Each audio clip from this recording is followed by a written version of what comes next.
And welcome to another episode of Chasing Neat. Not a fun and exciting? Welcome to another fun and exciting episode of Chasing Neat. Fun and exciting. The bar set so high. And educational.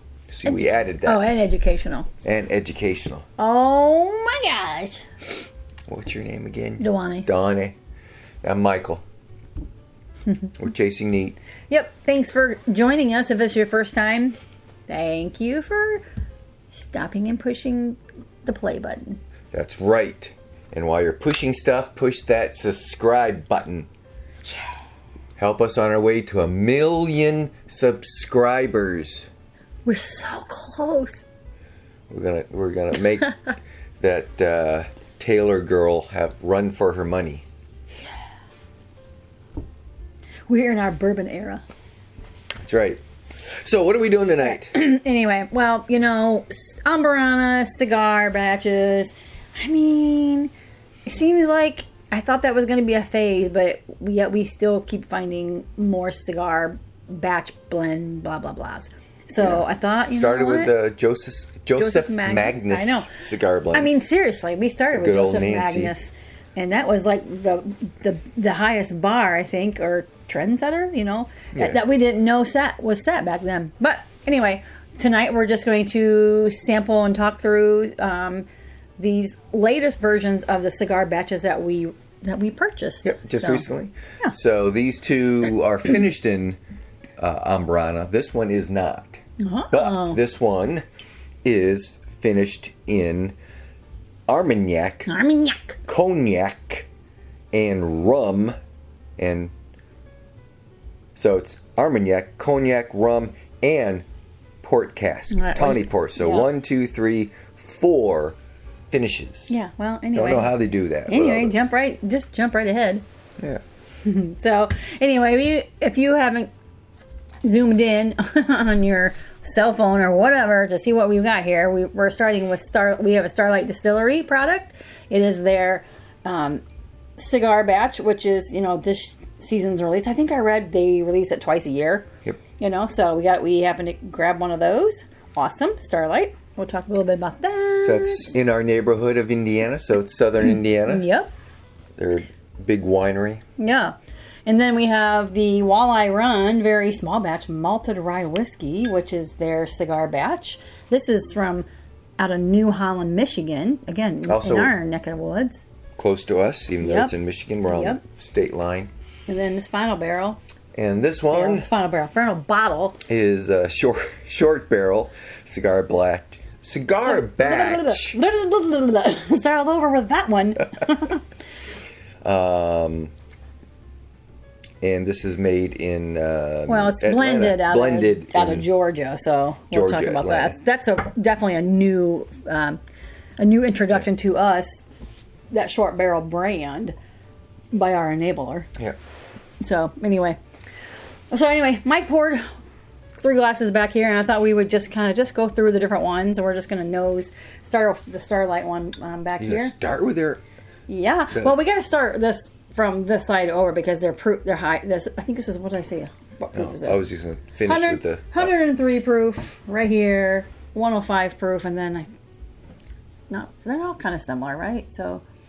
Right Okay, here. hello. 114. So 103, 105, 114. It's Going up. All right. Have a deal. So, anyway. What are you getting? Typical Ambarana nose. Cinnamon toast crunch, but not super sweet. So, I mean, if you've nosed any of these cigar batches, this one, to me, truly smells the most like if I picked up a cigar, and that had that remnants on your hands, that hasn't been lit, like a fresh cigar in your hand. To me, that's what that nose is. So, a little sweetness to it too, but, Yeah, definitely I'm picking up that Ambarana wood. Yeah. And then that hits you right away, and then it kind of goes into sweetness, and then kind of goes off and... Yep. Starlight, Starlight Distillery, like Mike said, it's like a hop, skip, and a jump, really, from Louisville. Yeah. It's Starlight Distillery didn't start out as a distillery, but actually is part of the Huber family's farm, which is 7-generation farm. It's like over 700 acres or something like that. To be exact or not to be exact, but this family actually has I think the largest fruit farm trees, I guess, whatever, in the orchards in Indiana. So I believe it. So they have a history quite there, and they are started out and well known also for their wines before they actually got to they do making a lot of spirits. good wines. That's where they got their start. Their start. Yeah. And then the kids wanted to make cognac, and then that kind of led them into the other distillings. Yeah. Well, I think there's a little more to that story, but it's just like you get kind of off the tangent. But we've been to this place a couple years ago. Yeah. So I mean, it was in the fall. It was kind of cool. I think it was like September. Whatever. But it was I know really the pumpkins were out. Yeah. Yeah. So fall it is. So anyway, we're gonna. I don't know if you want to know. I'm thinking I'm just gonna take a sip of this right away. Take a sip. Let's take a sip. Take a sip. See what you say. Well, I'll tell you, that nose is really nice.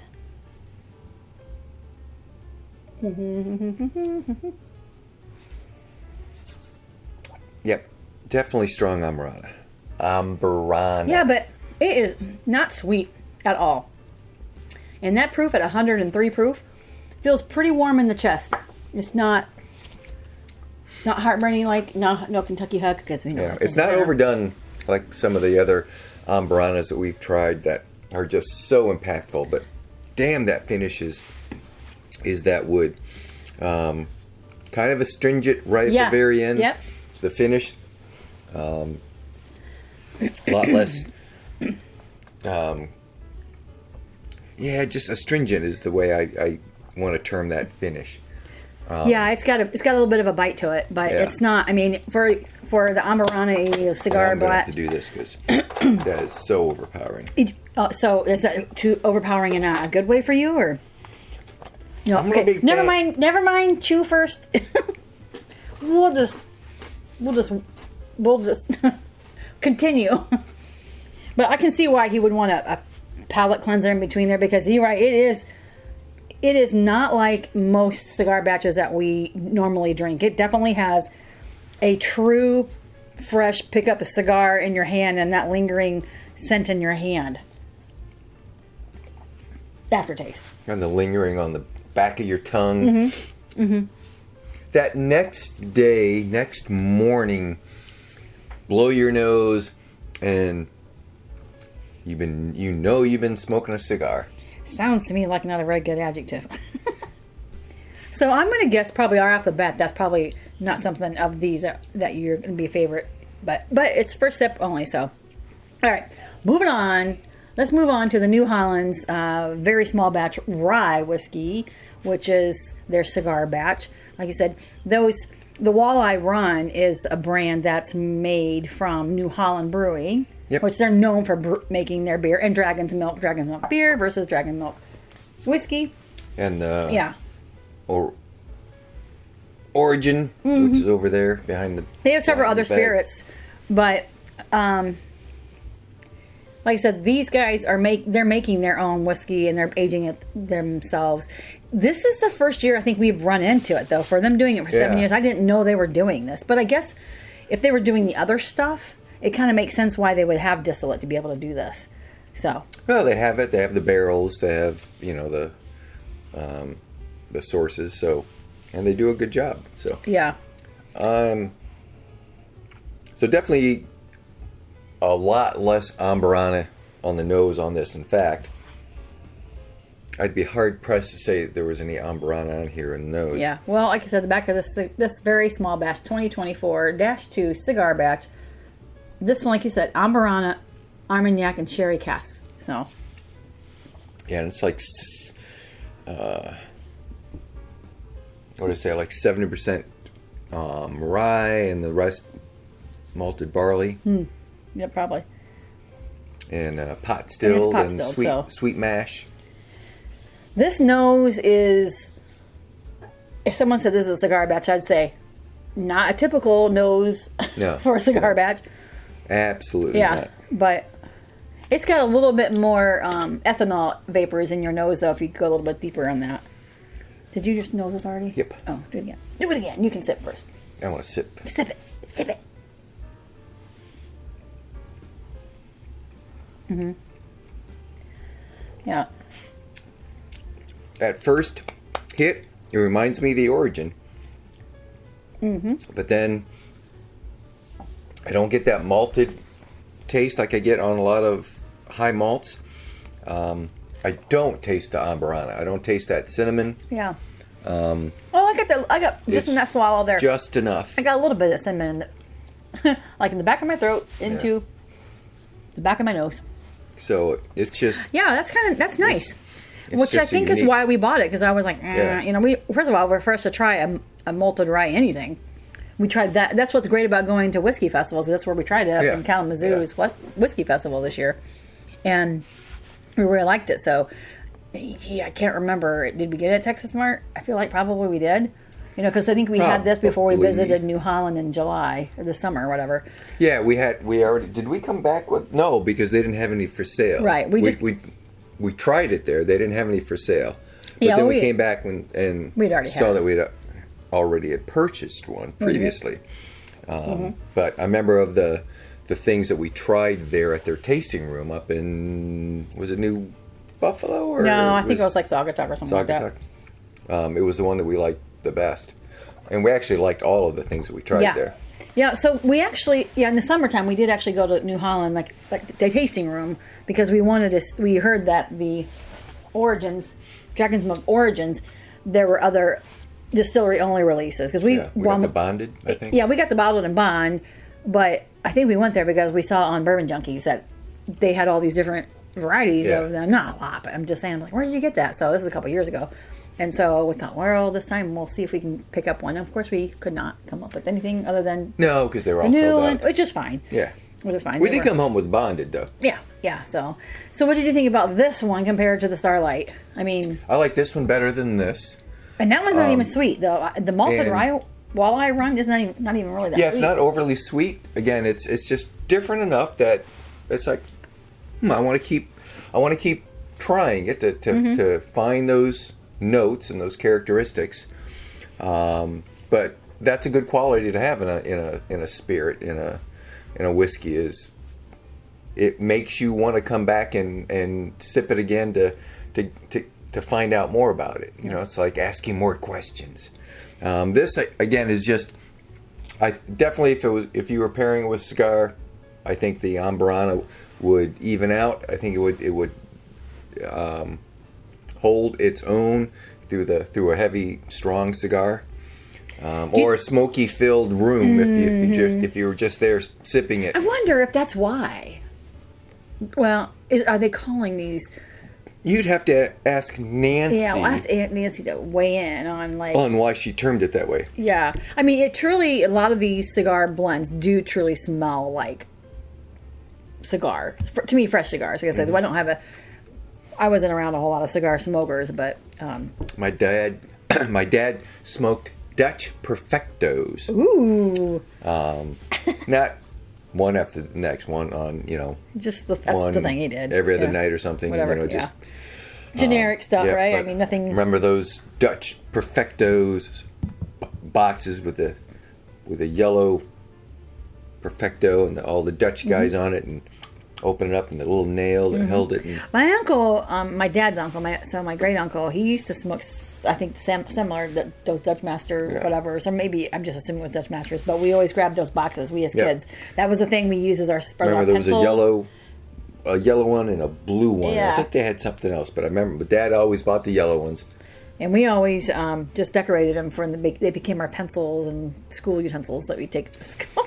I don't know. I think it's what I'm remembering. I'll have to ask my sister if that's if my memory's clear on that, but I think it is. So anyway, moving on to this new guy, Shortbarrel. We just got introduced to Shortbarrel when we went to the Watch Hill Proper event this August, and we met Clint Dugan, who is the master blender of this Shortbarrel brand. It's actually co-founded by 3 friends. Yep. So sounds like these guys were, happened to be in Kentucky one time. And decided to buy a couple barrels and blend true it. story. True story. They said, hey, let's do the thing, So and then they met up with a barrel broker, and the broker said, I can get you all the barrels you want. So that's how it begins. The story begins there. Yeah, but and then they end up buying. They've been doing this for a while, like 2014, I think. So they've been doing this quite a while, and of course our enabler introduced us to this. Tom, you know who you are, Tom. You probably shouldn't be mentioning him. Yeah. Anyway, we can mention Linda. I know we didn't. Let me say she's kind of one that started that. I think. Yeah. Something like that. Anyway, so we met Clinton, and we actually didn't buy. We bought a different bottle at Watch Hill proper, but this one this cigar batch we bought at the Kentucky Bourbon Festival, and he was there, so we had him sign it. Yep, so it's signed right there. Yes. This is the batch 3 of the cigar batch, so kind of excited to try it. We bought it blind because we liked the other stuff so well. So hey, we're gonna try it. Hey, you didn't nose it first, did you? I did. I just didn't tell you what I nosed. Oh, well, this is even completely different than the rest of the 2. Yeah, completely different than the other 2. I mean, it smells like a bourbon. Yeah, it definitely smells bourbon. like a bourbon. Does not necessarily taste like a bourbon. Yeah. But it doesn't taste like any of those. Again, this one isn't finished in Amburano. It's finished in all those other things. I think I always find something that's the bourbon or whiskey that's finished in the rum always has a sweet mid palate that then finishes differently depending. We have a couple of different ones. But this one is finished in so many things. Wow.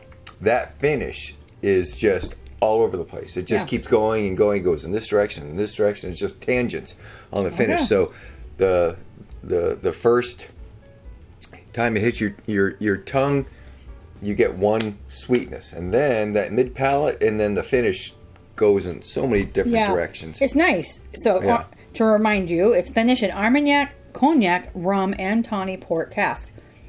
A blend of Kentucky and Indiana bourbons. So, I mean, that's pretty cool. I mean, I really like that one. Like, I would be like, that's not a cigar blend. Yeah. Typical cigar batch, right? I can see why they would call it, because I think that finish is so strong that, again, it and it's thick, so it layers on your tongue. So if you're smoking and it gets on, again, the smoke gets on your tongue, coats that, you're always going to perceive that. I think that will cut that, and I think that's where it pairs. It'll stand out because that finish is just so. It's not like strong like alcohol punch. It's just I'm there and I'm going to linger, and I think it's that lingering that pairs well with a cigar. And this is, like we said, it was 115 proof. 114 proof. 114. So, I feel like even though we warmed up, I feel like the Starlight had more of a bite to it. Really? Yeah. But again, that's for a sip. So, man, I'm those still are getting that hug. Those are all really different. But the only one that had a sweet nose for sure is this Starlight. Yeah. Now just nose them going backwards.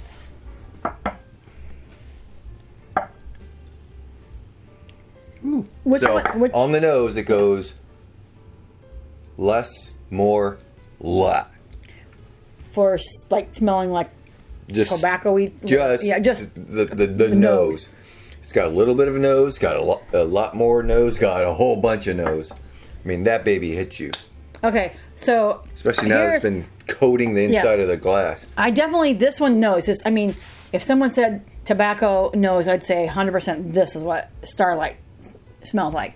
The Walley run, to me, I pick up some beer notes from them on this. Yeah. And a small hint of cigar tobacco. And then, like you said, on this Shortbarrel, man, that's different. What is that? It's not, I'm not picking up any notes of. I think it's that cognac and rum. Could be. I really think it's the rum that you're hitting, that you're tasting, perceiving first. Yeah. And then all those other finished directions, tangents that it goes in, I think are those other barrels. It's awesome. That's pretty cool. Tawny port, cool. What was the other one? Rum, Armagnac, Cognac. Yeah. You so we don't have a lot of Armagnac finishes anywhere on our... I think we have more than we probably have cataloged. Because I feel like, what is... So I know Tipsy and Amon are always trying to get us to... And we just never buy them. Or at least I don't remember buying them. Well, Tipsy's got an Armagnac, like a really old one. And what is it? I don't remember, but I'm like, yeah, someday I'm going to buy it. Just so we can try it separate, you know. We know what port tastes like. Yeah. You like port quite a bit, so. I like port. So I don't know. These are all really good and and I think the proof is great. Yeah. For all of them, because I guess none of them are underproof. None of them are overproof. I think where they are at on their proof is probably where they should be. Yeah. So Starlight Distillery is distilling their own, bottling, aging, all that. Same for New Holland, they're distilling, aging their own. And these guys right here at Shortbarrel are blending. They're sourcing from Indiana, Kentucky. The Kentucky stuff that they're sourcing is Bardstown and Green River. But they just recently bought the brand Old Fourth Distillery. From our research, I don't know anything about that other than in Atlanta. Yeah. And so they're going to be moving to some little historic section. I don't remember. But opening some bars at the at the airport and another location, I think, downtown Atlanta. So something, yeah. So they're now, you know, they made that leap, that jump. So they're doing two things. Before they were blending, now they have owned a distillery and two bars. They just purchased so they'll be able to distill their own and do this too. So cool for the guys. I mean, the co-founders here. It says the research has that they've done over 300 barrel picks. So, for a local liquor store. So, with 300 barrel picks, I mean, that's a lot of barrel picks, to be honest with you. So that tells me these guys, I mean, that's probably why they're doing so well blending, you know, because they know what they know what they like, you know, and so, but anyway, so that's kind of our, I guess, opinions, reviews, whatever. Yeah. So, I mean, I like them all. I think I like the nose I think I like the most is the Walley Run. Yeah, I'd buy that. Yeah. I mean, just because it's not too sweet, it's not sweet, it's hardly sweet. It's not too, I mean, it's just very different. It's just very different with it being a rye and a malted rye at that. The sweetest nose for me is the Starlight. I love everything about Starlight because, again, it's family owned, 7th generation. They tried to run us over in their golf cart. They did. So they got the master distiller Ted Huber, who has sons Christian and Blake. I mean, these guys went to school for... Wait, I wrote the word down. This is something interesting. If you guys know what this word means. They went to school for viticulture enology. I assume... I've never heard either one of those words. I assume it has something to do with winemaking because remember when we tried their Starlight... Vino de Naranja. Well, I know the oldest boy. It's Christian, I believe. Went over to Europe to study how to make cognac brandies. Mm-hmm. Well, cognac there, brandies here. Oh, that's right, because it's kind of like the champagne versus sparkling wine or something like that. So he went over there to learn that, and that's when he came back. Then he also got interested in doing, you know, other spirits. Yeah. So, well, interesting fact is Southern Indiana is known for being historically brandy. Historically apple brandy. Apple brandy, yeah. So the Huber family. So it's Indiana Black Forest region, which is Southern Indiana. Okay. Which is hilly. Yeah. It's where Indiana is flat because of the glaciers came through, flattened everything out. That's why we grow corn and there's more than corn in Indiana. You can stand on your car and see the end of the state. Anyway, but once you get down Southern Indiana, now you start getting the rolling hills, kind of like, you know, Kentucky. Yeah, it very much is. Which is across the river. Yeah. But we had, you know, dense forests, and we had some of the largest apple orchards. Yeah. And then we had, according to Alan Bishop, we had the most apples dedicated to making brandy, which are not good eating apples. They're best made uses for brandy making. Yeah. And then when Prohibition, they cut all the trees down and grew eating apples. So there's very few of those varieties left. And I know he and some others are trying to revive that whole industry. Yeah. So keep an eye out on that, you guys. So listen to. I mean, I would assume that the Starlight Distillery Huber family will be super instrumental in helping get that legislation. They already helped get legislation in order for them to actually be able to make a brandy back in, I don't remember, whatever. I looked it up. I can't remember, 2000, early 2000s, something like that. But definitely Alan Bishop, formerly known as the master distiller at Spirits of French Lick, who is now, where's he at now? I forget. It's Old Homestead. Old Homestead. Is that right? Yeah. Yeah. Okay, so he, and I'm sure they're trying to get some kind of legislation for brandy making in Indiana. Who knows? Anyway, we sidebar. But very cool that we have an Indiana distillery that's really just going gangbusters on everything from wine to the orchards to the to their winery and all those things in between. So it's a cool vibe. Yep. But so that's very awesome. And then these two right here, the Walley run with the New Holland distilling. I mean, you guys got to check this. There's other versions of flavors or of their ryes, their malted. Give it a try. Let us know if you guys have tried any of the walleye, because it's I don't see it a whole lot. Or actually, to be honest with you, we see it on people who do bourbon hunting, and we go, "There's that walleye," and most people are like, "What is this crap?" And we're just like, "It's not crap. It's get it. It's great." Yeah, this is the 24-2 batch. Yeah. So anyway, I highly recommend if you can find a cigar batch of Walley run, definitely buy it. Oh yeah. And Shortbarrel, it's been fun so far for us. Yeah, we're kind of everything they've tried. Yeah, and we're late to the game, I guess, or whatever, for trying their stuff. So of the three, rank them. I would say taste. I would say 1 Walley, Shortbarrel, and Starlight. I really do like the Starlight, but it kind of is a lot more in typical with other cigar batches like the Old Elk or even the Amarana RD1. Even though RD1 doesn't say that's a cigar batch, it's very strong on that. Yeah. It'll be interesting if we try that around the fire pit. Yeah. So my choices are 1, 2, and 3. Okay. And again, these two, they're all different from each other. Mm-hmm. But this is a little bit more sweet. This is just different. And this is just, it's good, but it's strong Amburana. So you really need to have something else. It's not, I wouldn't say strong Amburana like RD1. RD1 kicks his pants for Amburana for sure. But this one truly is so like tobacco. Like if I would say, if you're trying to drink what a cigar is on your hand scent, that is Starlight. I mean, that's a testament to those guys. They get what that flavor profile is. It blows me away. Just another sidebar, and then we'll wrap this up. Starlight, like when the whole Crown Royal Blackberry came out, and we end up buying. We're like, I'm not buying Crown because we don't do that. Except for maybe Joe, we buy something for him every once in a while. Anyway, we've got one of those friends. One of those, yeah. Chrissy, anyway, we're sorry. Yeah.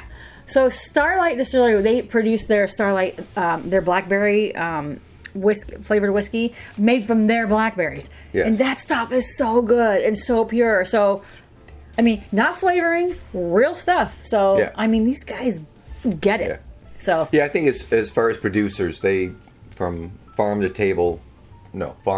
bottle. Yeah. They definitely get it. They definitely get the craft. Yeah. These guys, their beers are, everyone loves their beers. Yeah. Everything we've tried on the whiskey side has been phenomenal. Mm-hmm. There's a couple that I think are a little weird. I think also want to do that bourbon beer barrel brand something. Anyway, it doesn't matter. Yeah. We don't drink those anyway. So okay. But anything else? The Dragon's Milk beer is really good. Yeah, that's really good. So anyway, definitely try them. Give us your thoughts. Put in the comments what you like, what you are thinking. Yeah. And is cigar batch still a thing? That's true. I can't remember the last release of something that someone said, "Oh, they've got a cigar batch." And we're like this. Although we did buy Cigar rye, which from Buzzard's Roost. You know, when they got in trouble. When they got in trouble with the feds. Yeah, we did buy their last offering where they actually took the barrel and smoked it over the tobacco leaves, imparting the tobacco, but also the nicotine, which then caught the ire of the feds, saying, yes. You can't do that because now that's a regulated entity because of the amount of nicotine in the barrel. Yeah. It's like, seriously, guys? Here's what I say. Make it in Michigan, be done with it. But anyway. Not that I'm advocating for Michigan, but anyway. Okay. All right, you guys. Thanks for watching. If you like this crazy video, give us a thumbs up. It's free to do. And we'll catch you on the next video. See you guys. Ciao.